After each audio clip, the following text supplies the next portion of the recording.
ஆணுக்கு எழுதிய இலக்கணம் உன்னிடத்தில் கண்டேன். என் பாதத்தில் பள்ளி கொள்ள உனக்கு ஒரு அனுமதி தந்தேன். என் நாடை தாங்கிக் கொள்ள, என் கூந்தல் ஏந்திக் கொள்ள உனக்கொரு வாய்ப்பல்லவா? நான் உண்ட மிச்சப்பாலை நீ உண்டு வாழ்ந்து வந்தால் மோற்றங்கள் உனக்கல்லவா?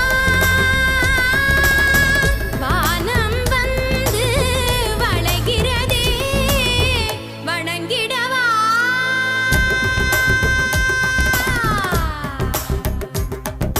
மின்சார பூவே, பெண் பூவே, மெய் தீண்ட வேண்டும் என்னோடு வாராய், என் ஆசையோசை கேளாய்.